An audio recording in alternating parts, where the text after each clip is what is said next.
Hello everyone, welcome back to Alex on Irons, and in today's video this is my preview for the Carabao Cup fixture against Wolves after two incredibly saddening defeats in the Premier League. Not a good start for Graham Potter's squad, not a good transfer window, not good business, not good anything, not good vibes around the club. Everyone expects us to go down. It's been a pretty rubbish start to the window, but can West Ham bounce back with a win in the Carabao Cup and going into the third round of that tournament? It could be a tough game at the WOLWHU, but before we get into that, if you could like, comment and subscribe, that would be much appreciated. Your guys' support has been incredible so far on the channel and I cannot thank you enough.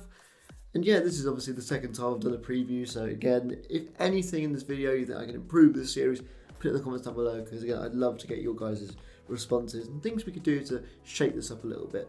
But first, for West Ham, I'm going to give you guys the team news. I don't believe there are any changes from the last game, so that means Samuel, Earthy and Guilherme are not available. I do know that Earthy is back in training, but I don't know, with there being such a short turnaround between fixtures, whether he'll be available before the international break. It would be nice to see him on the bench though. God knows it would. So with that being said, it is a pretty, full deck of cards for Graham Potter, if you like, going into this fixture. Now, very quickly, just on the last game, I think we need to change system here. I do think what we've done in the past is not working. I don't think we have the ability to perform in this system.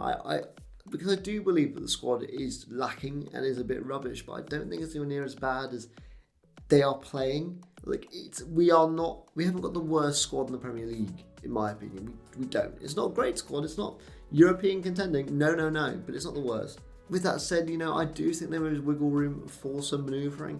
I do think Graham Potter has to try something different, because what he's doing in the Premier League isn't working. I know we keep saying we have to maximise what we got, but dear Lord, please get some transfers in. And yes, we are being linked to some players, but that doesn't mean that we're going to sign them, because this is West Ham. So we're probably not going to sign those players. So this could be the deck of cards he's stuck with for the entire season.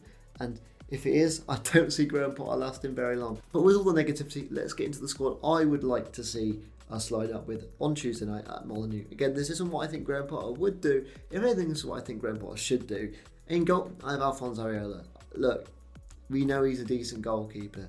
Hermansen's not had the best start. I think give him a break, give him a week on the training ground to kind of get back up to speed, because, again, Redknapp and Green did a really good thing on Sky Sports, and they mentioned the fact that Hermansen missed a lot of last season, had one game in pre-season, and been thrown in to the Premier League again. Maybe that was the wrong choice. Hermansen is a good signing. I think any fan thinking Hermansen's not a good signing, slow down. Okay, give him time. First of all, we got him for a great fee, so either way, he's going to be worth something. But I do think he'll come good for us. I do think he will. The defence isn't helping him. But Areola, I think, bring him for this game and see what we can do. Look, this is Areola's chance to get back into the starting 11. Rob Green made a really good point. He was like, people that aren't in the main squad are going to be licking their lips at a fixture like this. And that's important for Areola as well. He needs to do well here, and he could start in the Premier League. He could be in that lineup on Sunday. So for me, Areola is just the right choice, just to give Hermansen a break. And I would naturally put Areola as our cup goalkeeper anyway. Like, we have Areola on the books. We have to use him. We have to keep him sharp in some form. Let's play him in the cups. Now, I've gone for a back four. And from left back to right back, I've gone with Ollie Scholes, Nev Aged, Konstantinos Mavropanos, and Kyle Walker-Peters as my back four. So yeah, a bit of change, but bringing two players in and two capable players. I do think Mavropanos is overhated. I do think he's a good player. And Ollie Scholes as well. He's not played in a while, and he deserves to. He's a good player. He's a good asset for us. Solid left back. And we are playing against a struggling Wolves side. A Wolves side that hasn't really got going this season like us. It's an opportunity to mix around the squad a little bit, see what fits. I'm not saying that Scholes is in competition with Malik Juff. I think Juff would start no matter how good Scholes has played. But that's just because how good Juff's been playing. Right? That's not nothing to do with how Ollie Scholes plays. But I think we do need to keep Ollie Scholes going, especially if we are getting rid of Emerson, which that deal looks complicated. I've made a short about that. But yeah, it's not a difficult decision for you to bring Ollie Scholes in. Agerd as the remaining centre-back, I just think he's the best one. Look, it's the best of a crap bunch. It is. I don't think Todibo and Mavropanos would work well together.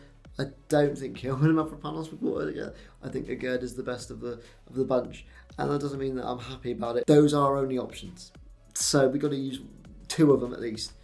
And I put Walker-Peters right back because he's not done a bad job, and Wan-Bissaka wasn't great against Chelsea.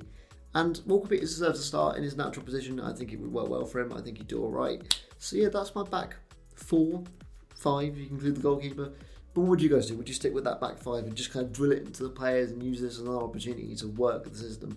But for me, I just think we just bin that system off. That 5-3-2 that we run, rubbish, does not work with these players. Now the midfield, this was a tough one. Like honestly, I don't even know if I agree with this, but I don't know what the best options are. I've gone with the double pivot of Souček and Potts that I suggested for the Chelsea game that we didn't use, and I've also put Lewis Orford as our further forward midfielder.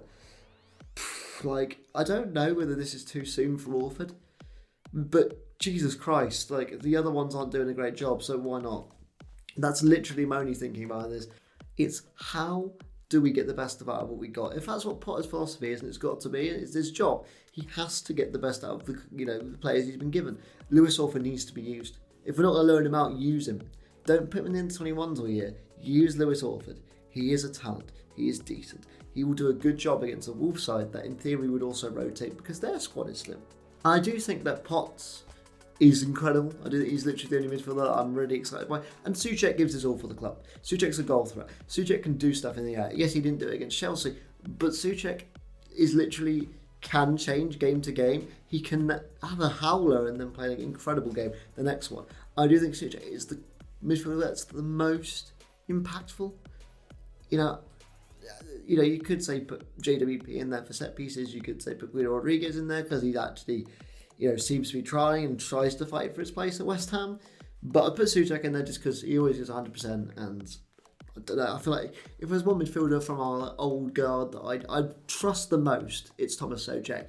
But especially with that two, youth academy midfielders in there as well. I think they might have the best chemistry with Souček.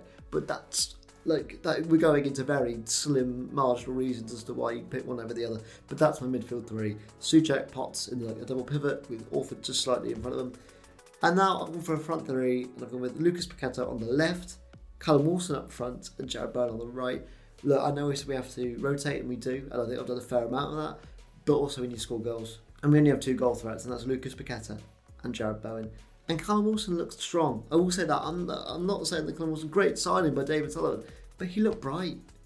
Like I said, when Callum Wilson was signed, if he plays well for us, if he gives us all, I'll support him. Naturally at the start, I'm going to support him. I was very happy again with the reception the crowd gave him. And overall, I think it's a good start to his time at West Ham. The two times he's gone as a substitute, yes, he's not scored, but he's looked bright. And if that's how bad the season is, I'll give me compliments to players that look bright. Bowen on the right, well, that's just do I even need to suggest why that put him there? Paqueta on the left, he played really well there under Moyes. That's literally all I've got. I don't want to see Malik Diouf there because I think Diouf will get tired. He's still young. He's still adapting to the Premier League. I don't know whether that would be the best shout given him 2 matches in a row. Somerville's not available yet. They're not going to use Maxwell Cornet, so what's the point? And this is where I go back to, we should have signed a winger. We are actually missing goodness. Obviously, if Guilherme was here, maybe you could shift Bowen on the left and put Guilherme on the right, or put Guilherme on the left. But he's not available, so this is the squad that I've gone with. And overall, I think it is a good team. I think if you looked at that on paper, you go, okay, West Ham are taking this game seriously. I really like the back four, to be honest with you. On paper, the back four's decent. Again, Mavropanos has a mistake in him, but he's a lot better than people give him credit for. Skulls, I quite like. Walker Peters, I like. And again, on paper, I like as well. Ariola's always been solid, but yes, does make mistakes in the distribution. Souček, Potts should be fine. Orford, that's the one I'm not sure about. I don't know whether it's fair to put Lewis Orford in. I do hope Lewis Orford gets minutes though. And that front three should create goals. We're just missing that attacking playmaker. And Lucas Paqueta can be that, but I'm going to play him on the left because we have no one else to play on the left. You see what I mean? We're already compromising. So we need to get a midfielder in. And this shows it, because what would I change in the current Premier League setup? Well, I'd probably put Walker Peters on the left back role, but Diouf at the top. It's not a pretty time for West Ham. But now quickly going on to Wolves, I don't know what to feel about them. That 4-0 defeat to Man City to open up their Premier League campaign wasn't great. Losing to Bournemouth away from home is always a difficult place to go. And they only lost 1-0 to be fair to them. So that wasn't a terrible result. But no points from 2 games. The only reason they're not bottom of the table is because we exist.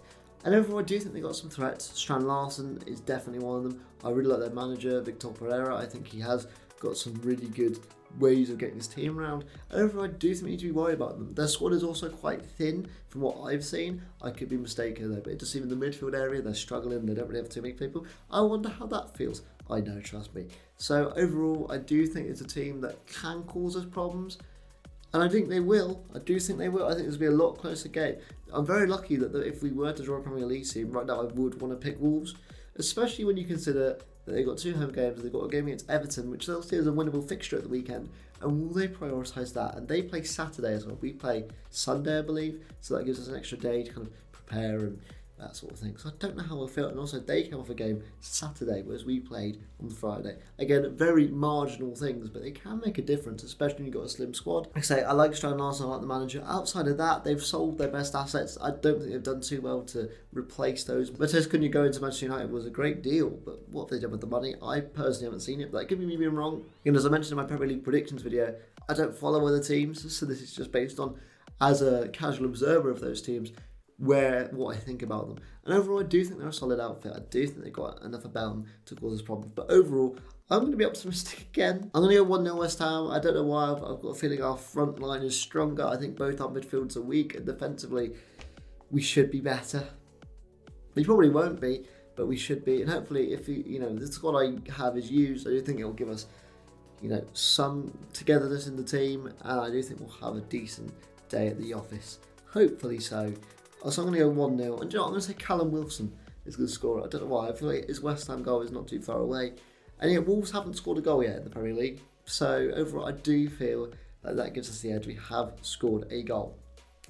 I don't know what else to say in terms of this preview. Again, it was quite close to the last one, so there wasn't many updates. It's a tricky time for both clubs. It's a good opportunity to drill in the system a bit more if you want to do that, or pivot.